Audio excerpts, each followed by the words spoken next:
Let's go. Should we do this? Oh man, let's do it. Hello, hello,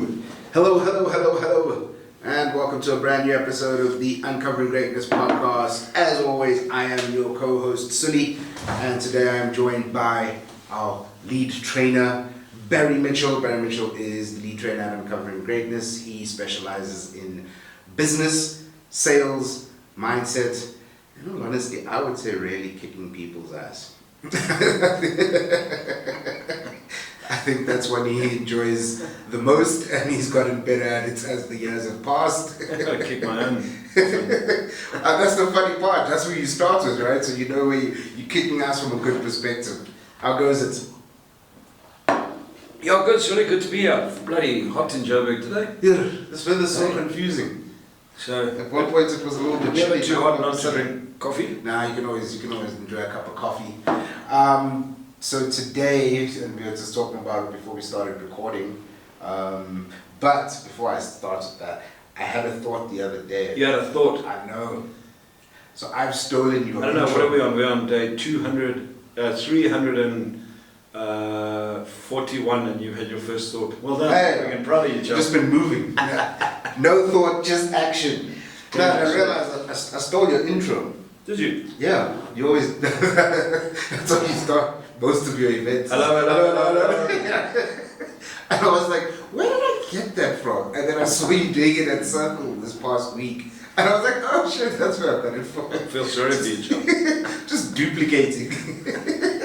Shows you how you get processed. Yeah, 100%. Pick up stuff that maybe you don't want to do. But Conditioning anyway. is a crazy thing. Yeah. Anyway, so today we wanted to talk about something quite fascinating because I think, so we got a comment last night. Yeah, I think the first thing, thank you for comments.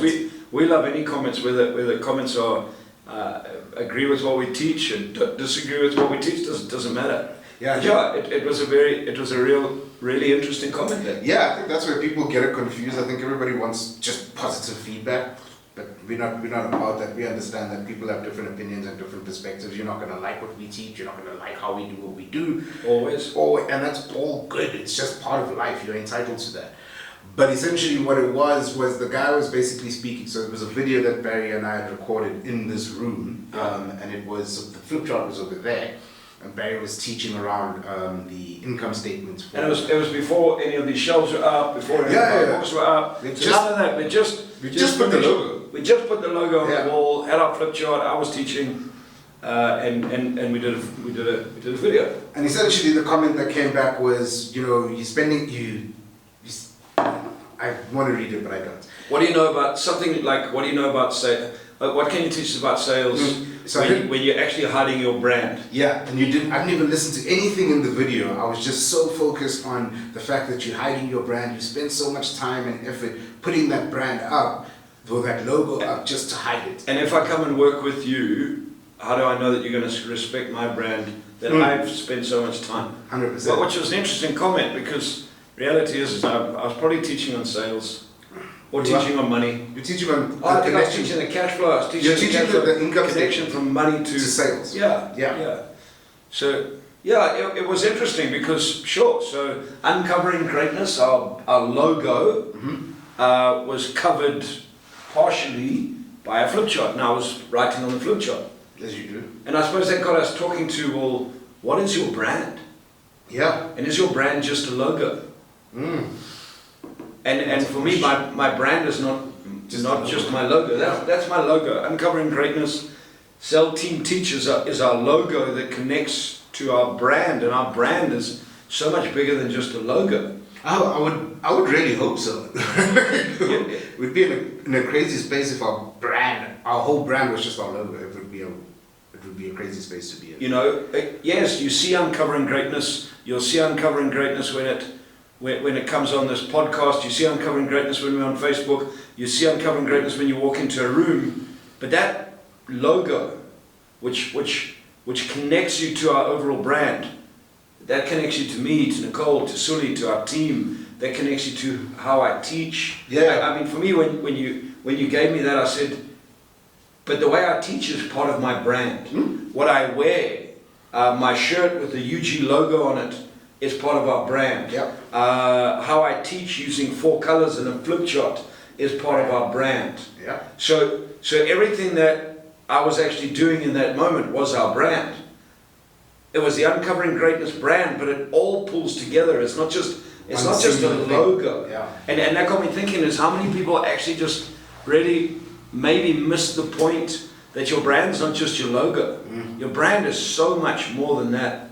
And if you take your brand into what I learned many years ago from a guy called Kelly Ritchie, one of my mentors when I first started teaching and training. Kelly taught this thing called E3MS. Okay. Everything, every situation, everyone must sell. And what that means is you're always selling your brand. So by me, that's what I do. It's the situation that we created by this video, or by the video that we were doing, was our brand. If I was doing a PowerPoint, I would be way off brand. Yeah. If I was wearing a suit and a red tie, I'd be way off brand. Yeah. Because that's not me and that's not our brand and that's not us. This is our brand.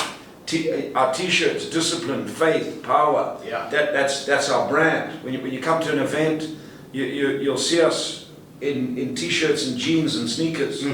Why? Because our brand connects with entrepreneurs. We're not suit and tie guys. No. It's not our game. So yes, Uncovering Greatness is our logo, but our brand is so much bigger than our logo. And there's so many different aspects to our brand.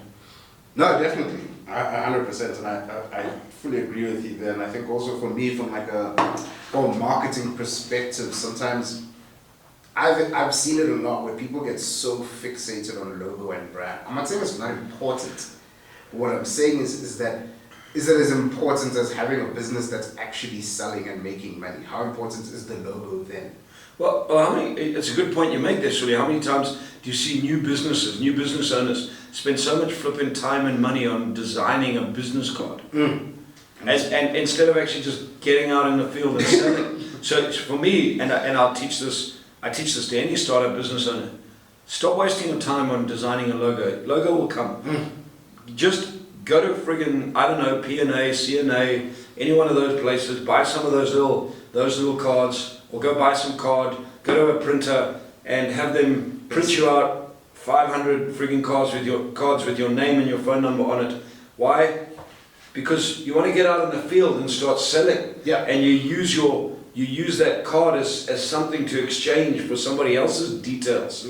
And I've seen way too many people going, why aren't you out in the field? No, I'm designing my logo and I'm designing my business card and I'm designing my flyers. Good. Website. Well, while you're designing all that shit, get off your ass, go meet some people, get a card with your name on it, go connect with people. Why? Because they're going to connect with you, not with your business card and how pretty it looks. The reality is I have thousands of business cards in a box in my office. You've seen them. Which you've had for a while. And guess what? You've had I that take for a years. business card. That business card, I don't study a business card when I look at it. I go, oh wow, look at Sully's business card. He must be very professional because he's got a nice business card. My connection is with Sully when he gives me his business card just to exchange numbers. And the reality is, most of the time, I don't even see the brand. Well, I don't see the logo. But the brand is built by how I connect with you and how you deliver and what's your promise. And when I do go onto your website when you build it, what do you promise? What is your brand promise? Our brand. What's our brand promise? Our brand promises that if you apply what we teach, you will change. You will create growth. That's what we promise. Yeah. Our brand also promises that if you come to any one of our events and you do not get value and you stay for the whole event, we will refund you. That's our brand promise. Our brand promises that we are real teachers. I'm not teaching sales and business and entrepreneurship out of a book. I didn't study, I didn't get a degree or a degree in entrepreneurship. I've been an entrepreneur and a business owner for 20 plus years of my life. I've been in business, I've been in sales, I sell, I have a couple of my own business interests. So that's our brand promise. Our brand promise is we are real business owners, real teachers, real people. Who you see sitting here on this podcast is who you'll meet in any of my events, in any time I teach and train. So that's our brand promise. And so when you look at brand, it's so much bigger than just a logo. But what intrigued me, and you brought this up, was that in giving us that feedback, and if you watch this, the gent that gave us the feedback, thank you for the feedback. It's great. But I suppose, and you pointed this out, that video was 4 or 5 minutes, and you got lost in the fact that I covered up my logo, and you didn't listen to the video. I'm not saying that you could have learned anything out of it, but what happens if you could have learned something out of it? Yeah. What happens if you actually just put away that seemingly little thing, because that's what it is in my world. Yeah. May not be in yours, but in my world, it's a seemingly little thing. Okay, great. So the guy, Barry, covered up his logo. Great. Okay, cool. Well, that's cool. Let's hear what he has to say. Maybe there was something in there that might have helped you change. Maybe not. I don't know. Yeah. But how often are we losing sight of the stuff that we could actually get huge value out of because we are not present enough to those things, and we get fixated on, for me, seemingly silly little things. Well, how much is it also, would you say, is like, I wanna say my piece and share what I know, right? Because it's like I said, I saw this message yesterday and it sent my emotions up, because I was like, firstly, you said you didn't watch the whole video. You didn't even watch the video at all. And you want to comment on branding. What are you doing here? So I love the fact that someone wants to share what they know, and I'll say thank you for sharing what you know. But I suppose my challenge would be, great, share what you know, but also then go in and give us some feedback on the video and say, I learned this, I agree with this, I disagree with this. Great, because that's the sharing. I think, and I see this in the world today. I see this. I personally, I think it's a failure of the education system, is that we have this desire to show people that we're right. I'm not a huge proponent, especially when it comes to learning of right and wrong. I'm a huge proponent of it either works or it doesn't work. Yeah. And if it doesn't work, shift it. If it does work, keep doing it. And what works for one person won't work for somebody else. You've got to find where you're at. But right and wrong, and I think we really see a lot of this right and wrong stuff. So, and I don't know about you. Well, I do know about you, but the reality is how often have we been right about something, and then you learn something new and you were wrong about what you were right about, and now you are right about what you were wrong about, and that's the journey of life, man. You got to make a call now, right? You got to make a call if you're willing to move from where you were, right? So like you teach the coin. Weirdly enough, I don't know why I was thinking about that this weekend. Well, it gives you perspective. Stand on the edge. Yeah. So you can now see. Okay, so when I was right, this is the information that I had to make me believe that I was right. Yeah. Now when I look on the other side, I can see, oh, okay, now I have new information, so maybe I was a little bit wrong. But for me, Sully, for me in my life, it's dangerous to go, I'm now right. No, I now have a different perspective and I know something different, but I'm open to learn something else which will change my perspective. Because in the coin, you a lot of times, and this is where division comes, people sit on either side of the coin and they fight for right and wrong, where the real power is actually going to stand on the edge. And when you can stand on the edge of the coin, you can see all sides. That means you get a much bigger perspective. That also allows you to help other people change their perspective. You have to be willing to change your perspective. I think it comes, for me it's, and I look back in business in my life, I look back in my clients' lives and the people that come to our seminars, how often people get lost in the wrong things and get focused on the wrong stuff, instead of actually going, okay, so that's how I think, great, put it over there. Now, why did I connect to this video, for example, or why did I open this book? It's like, people buy a book and they get so fixated on why the font is wrong, and I would have read it if the font wasn't wrong. And I had a client of mine.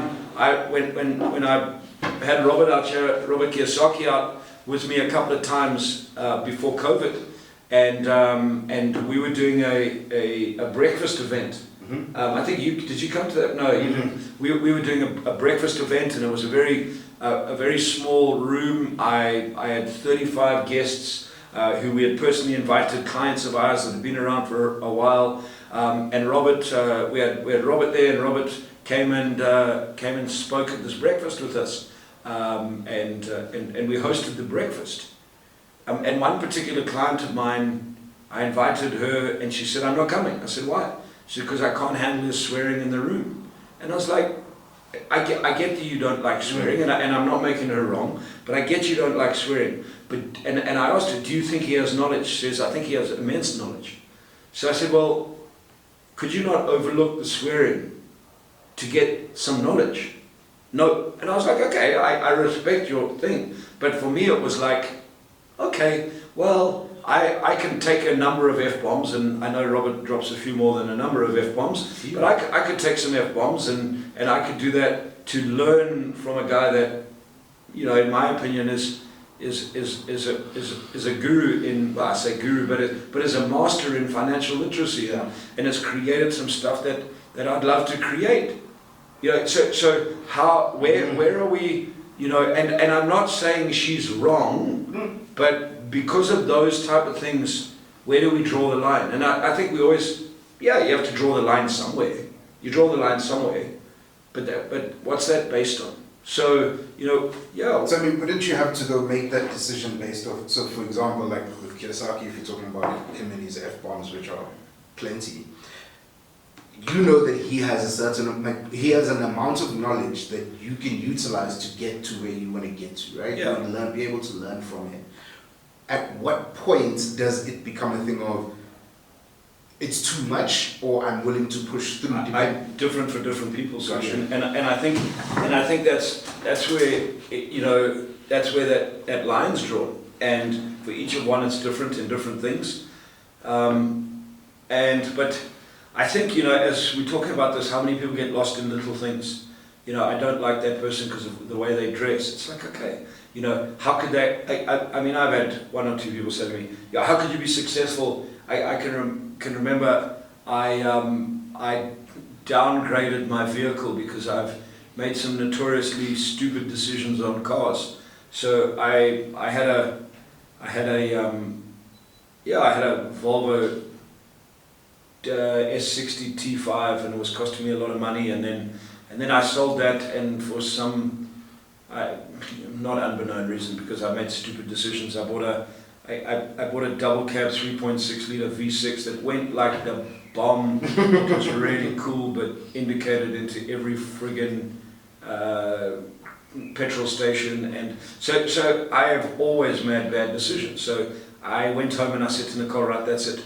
I am going to kill myself from making stupid decisions on cars. I'm buying a little car that is not going to cost me very much, and that is going to be a very safe financial decision. So I bought a wonderful little i20, and I drove that for years. Do you know, a number of people said, I thought you were successful. How could you drive a little car like that? I was like, where do you make it? And that thing actually stopped them from coming to some of my seminars.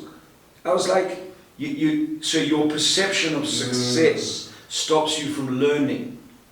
And it was like, where do you get that from? You have no context to why someone's doing what they're doing. 100%. You know, if I was standing up and teaching and saying, you can drive a Ferrari and you can drive this and you can be like me, and then you find out I'm driving an i20, maybe the context is wrong. But I don't teach that. I actually couldn't give a rat's what car I drive. It's not important in my life, and that type of thing's not important. So it doesn't really matter to me, which means it wouldn't be a definition of success for me. So someone will take something like that, which seemingly in their world is so big, which in my world is irrelevant, but then they will make a decision based on my success and what they think they see. So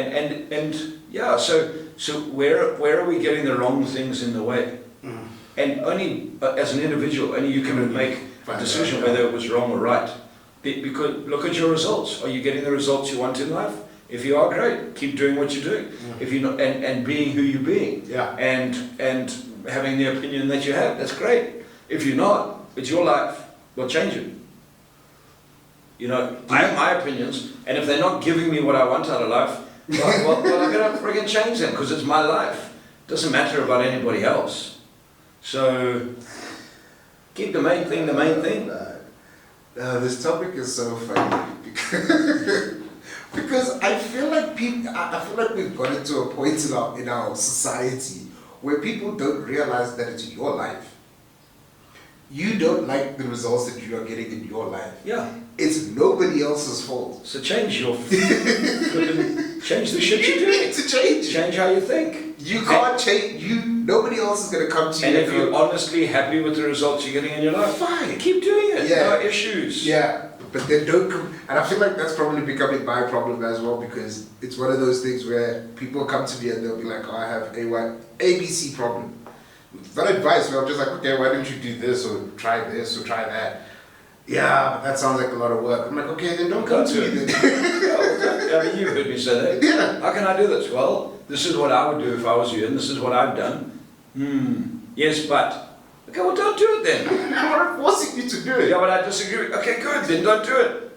I'm not here to convince you to do the shit that I've done or that I think work for me. If you don't think it's going to work for you, don't do it. I think that happened last week in Circle. We kind of said that to somebody, right? We were like, don't take my advice then. I'm just telling you from my perspective. This is what I've done, and this is what where I done, was, and this is what I would do. 100%. Now you're getting upset with me because I'm saying don't do it. It's so baffling. So I wanted to ask you, you had so I think next week, if I'm not mistaken, or end of this week, is your last trip. Yes, I'm off to Lusaka, Zambia. Last For trip. a couple of days, last trip for the year. Then back, which will take you to, Which will take me where? in terms of flights for the year. Oh, I don't know. Last 18 months, Sully, I think, somewhere around about 100 flights. Okay. 100, yeah, probably, I think I did 78 in 12 months, and then I've done at least another, 106 I've probably done. Maybe even closing on 110, 115, 116, I don't know. But I've flown quite a lot. There's a lot of people that fly a lot more than, there's a number of people that fly a lot more than me, but a huge amount of people that don't even fly anything close. Yeah. No. So, for whatever that's worth, Yeah. my last trip this year into Africa, into SADC. Yeah. So you've worked with a good fair amount of companies in the past, let's say 18 months, in terms of 100 odd flights of travel. You know, the likes of Tiger Will and Tie-In, the likes of Paratus Africa, Yeah. the likes of Pupkewitz Megatech, Yeah. Namibia Plastics, just to name a few. From those companies, and also from like our public events and public sales explosions, like what have been some of the key things that you've learned for yourself that you have started to maybe implement, or kind of just shifted the way you move and do what you do? I think, when you ask that, the first thing that comes to mind is find something that works and then work it. Find something that works and work it, but you've got to go through the process of being able to make the mistakes, learn, redo it, but then when you find something that works, work it, and then have the faith that if you keep working it, you'll get the results, and be prepared to tweak it. So I've seen that with all those successful clients that I've worked with. They've spent time finding models, understanding their business models, getting absolute clarity on how they do business and why they do business, and now they work it, and that creates results. But also, secondly, be prepared that it takes time. Business is not an instant gratification world, and doesn't matter where I go in the world, doesn't matter where I teach in the world, same thing. There's this desire for people to build a business and become rich overnight, and every time I've seen people create very fast success, I've seen it followed by very fast downfall until they get the lessons that they need to learn. And those people that stick with it and are prepared to fail and prepared to get up again and prepared to make mistakes, they build character, they build capacity, and they end up building good long-term sustainable businesses. So I think that's the first thing, is be prepared to find out what works and work it. Second thing, hardest thing to do in business is build a team. I see it everywhere. People are the problem. People are the problem. Yeah. But when you solve the people problem, you create some amazing organizations. So wonderful saying, business would be easy if it wasn't for people, but I believe it would be impossible. So you have to go through that grind of learning how to put people together and really understand people. So I think often there's a very superficial understanding of what really makes people.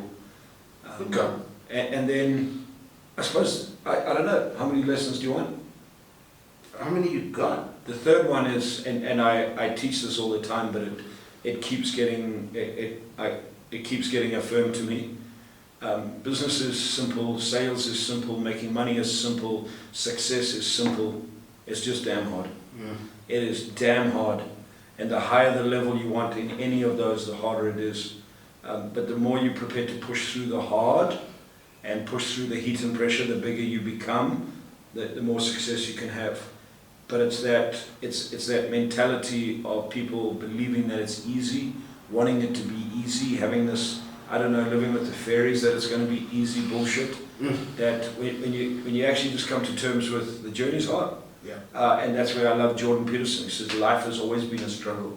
Whether you're in one of his first 12 rules, I think it was the first 12 rules for life, he talks about lobsters. And he says whether you're a lobster or a human being, doesn't matter where you are, life is always a struggle. And if you embrace the struggle, it's the learnings you get out of the struggle that'll take you to the next level. And building a business is damn hard. Starting on your own is damn hard. Bringing in people's damn hard. Growing it from one level, scaling it is hard. Failing in it is hard. Succeeding in it and maintaining that success is hard. So, but to understand that there is a simplicity to it, and if you can find the simplicity to it, and go back to my first point, find the simplicity to it, and then work that simplicity, and you go from there. And then the fourth thing, Sully, the biggest enemy in my business is me. The biggest enemy in my life is me. My biggest ally, if I'm prepared to have me as an ally, is me. The biggest thing that gets in the way is I get in the way of myself, and that's true with every single human being I deal with the thousands and thousands of people that have come through our programs, the thousands of people that I've seen in other people's programs, every single person that I've seen in every business I've worked in, the biggest enemy is themselves. So when you can teach people, when you can teach yourself and you can teach other people to get through yourself, the bigger the people become, the bigger the business you can build, the bigger the life you can have. And I would say those would be my 4 key takeaways from this year. And never lose your sense of humor. Always be friggin' laughing, man. Your favorite when one. things are tough, laugh. When things are good, laugh. When people are giving you shit, laugh. When you're getting the shit kicked out of you, get up and laugh. Never lose your sense of humor. You know, a mate of mine always used to say that to me, and that's it. Is laugh, man. Find something to laugh about. You know, I know when I make mistakes, I can laugh at myself. It's me. Stupid idiot, you've done that before. Laugh. You know, and it changes your spirit, and it changes you, and it changes how you move to the next thing. And I know at times it feels like it's friggin' dark and nothing's going to go right. But yeah, laugh. Have gratitude for where you're at. You know, someone said to me the other day, I have nothing. I realize I'm X amount of years old and I have nothing. I said, interesting you say that. Are you alive? And he looked at me, he said, well, yes. I said, great, so you have a life. That's a big something. I said, you have a life, dude, you're alive. Yeah, but I look at my friends, I said, stop comparing yourself to your friends. You're alive. You have life. You have no idea what journey they walked. You have no idea where they're at. You have no idea the hardships they had to go through or didn't go through. You have no idea the handouts they had or didn't have. You have no idea of that, and you're comparing yourself to them. You're at this stage in your life with your journey, with your hardships, and those hardships can move you forward in life. You know, and it reminds me, I was watching Deadpool. Deadpool was the one with Wolverine. And right at the end, he says, you know, Deadpool says to the dude, he says, can you take Wolverine back in time and let him relive? And the guy, and I'm paraphrasing this, the guy or the woman actually, she said, No. And he said, why not? She said, because it's all those lessons that he had to learn that got him to the place he is right now, which has allowed him to do what he's done to save the world. So, if you didn't have those lessons, you wouldn't have been able to save the world. 100%. So when you're going through those seemingly tough times, you've got to ask yourself, what the friggin' heck is my lesson? What am I getting here? And when you look back, and I fondly look back on some of the tough times I've had, and I've had a few in business, and I go, man, the lessons I got out of that, shit, they have just set me up for now. And know that when you're going through them, how you embrace them will make you stronger. You know, there's a piece of scripture that says, you know, trials and tribulations are sent not to break you, but to make you stronger. You know, and they will test you. And I look at that in life. It doesn't always work out the way we want. There is shit in the way. There is problems. There are things we have to deal with, and it's how you deal with them and how you get through it. When you look back, you go, man, that prepared me for where I am now. That prepared me for the next level. That prepared me for the next piece of the journey, that if it gets bigger and bigger, and how I'm going to handle it. And that's it for me, Suli. It's, just life's, I don't know who says it, Land Rover, Jeep, life's a journey, enjoy the ride. Who's that? I don't know, one of them says that. Sorry, one of you guys will get the credit. You know, we don't know which one you are. And like, they're saying life's a journey, enjoy the ride, because too many people are treating certain things like an event. It's not an event, man. It's a journey. It's a marathon. And journey goes up and down, and journey you run out of petrol, and journey you take the wrong route, and journey you get to a place. And you also sometimes you take the route that you think, and you get to a place that you never thought you were going to get to, but it's way more beautiful than you ever imagined. You know, so that's it. You know, it's funny. I think that one of and I've learned a lot of things from you, but I think really this year, what really kicked in for me in terms of something I learned from you, and just in all honesty, watching the way that you operate has been, what is the lesson? You know, when shit hits the fan, when things are going bad, when things are going south. And it's not to say that it doesn't annoy you, or you don't get a little bit like, damn it. Yeah, so it's fine to get frustrations, mood, and annoyance, but don't get stuck in it, because if you get stuck in it, you're going to stay stuck there. Yeah. You know, so acknowledge it, and as Nicole teaches, acknowledge the mood, acknowledge you're pissed off, acknowledge you've, want of a different word, fucked up. Acknowledge that you've been screwed over. Acknowledge those things. Acknowledge that you're not happy, but don't stay there. Move on. Right, that's where I am. Now, how do I deal with where I am? How do I deal with what I've done or what's been done to me, and move through it? Yeah, I mean, I remember you used to say that a lot to us during COVID, and I was like, this guy's driving me crazy right now, dude. I cannot push through this. I've had enough. Like, I am done. Like, but it was, if I look at it now, all of that actually led me to the UGE that we had in Namibia and the UGE that we had here. If I never went through all of those trials and tribulations, I wasn't going to be prepared for either of those. 100%. It made you bigger. Oh yeah. And the reality is in your mind you had enough.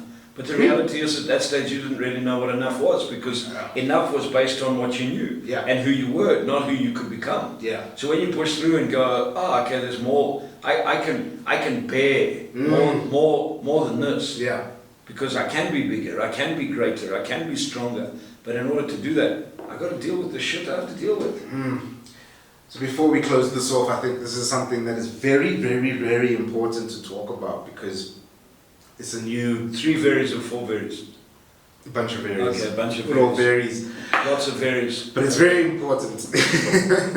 So we're heading into a new event next year, something we haven't done before. And obviously, you know, with new things, you always have a bit of, I wanted to say trepidation. I don't know. Well, it's quite interesting you say we haven't done it before. Actually, for the last 3 years non-stop. For it. Well, 3 years non-stop. We've run a business breakfast for entrepreneurs every single Thursday. So in year one we did 49 events. Last year I think we did 50, and this year we'll do 49 again. I mean, that's 150 events we've done, breakfast where we've had anywhere between 25 and 45 people come.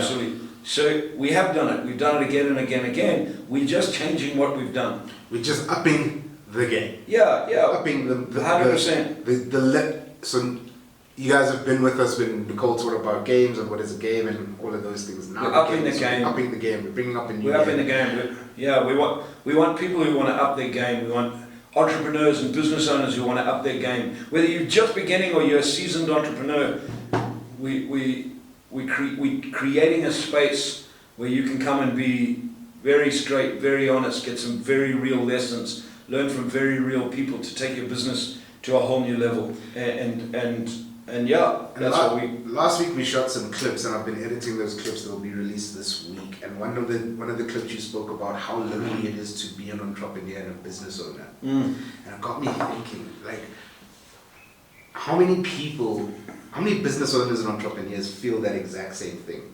They feel that it's lonely. They feel that they have a team, but they're playing the game by themselves. Well, there's certain levels of responsibility that only you have. There's certain things that fall on your shoulders that either, if you don't do it, no one else is going to do it. And that's part of the responsibility and the accountability of running a business. Yeah. You know, in this business before I employed anyone, it was just me. So yes, I had my business and I had to earn money because I had to look after my family. But the game changed as soon as I brought on my first employee, because suddenly I was responsible for somebody else. The decisions I made in my business didn't only affect me and my family, they affected somebody else and their family. And as our team grew over the years, so that responsibility becomes more.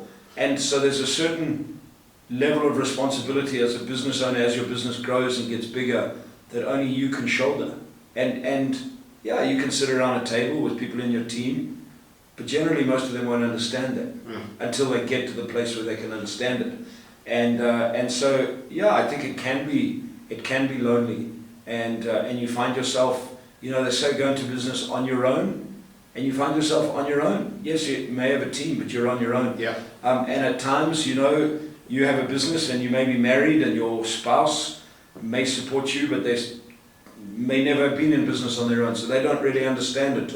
Or you're in business on your own and you're self-employed running your business, and they're in the corporate world.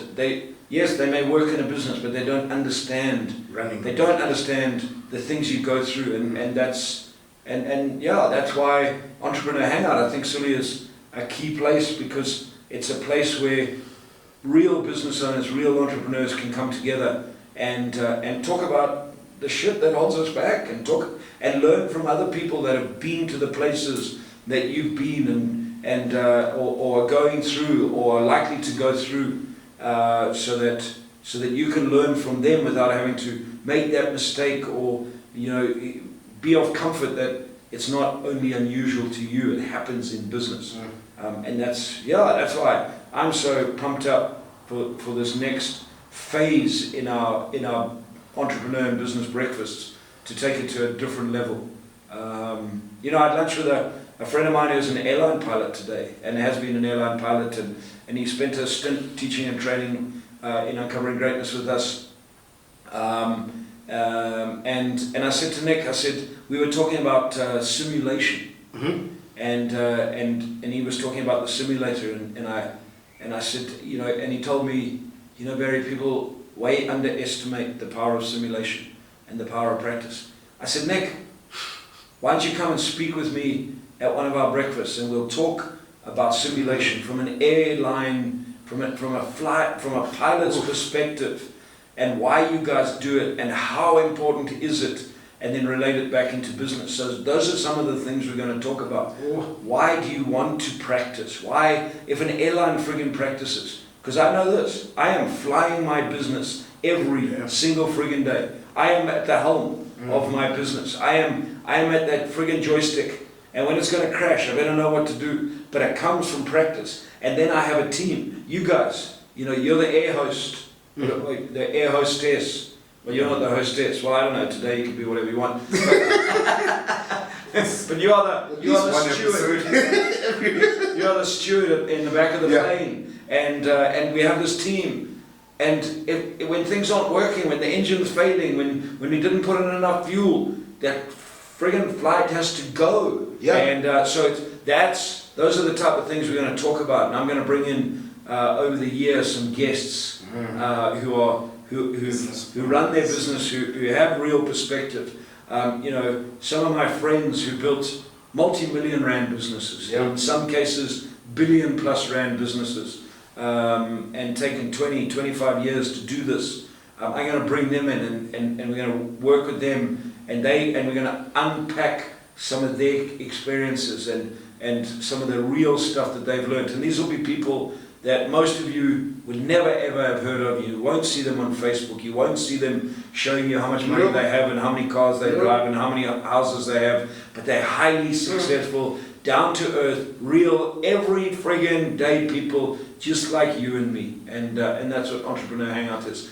And importantly, it is not a networking meeting. Yes. So there are wonderful networking businesses that you can go to. This is not a networking meeting. You are not going to stand up and introduce your business and pitch your business. This is a breakfast, and it's a learning environment where serious, real business owners and entrepreneurs from all businesses are going to come together and share and learn and connect and increase their level of influence and help others increase their level of influence to make a difference, primarily on this wonderful continent that we live in.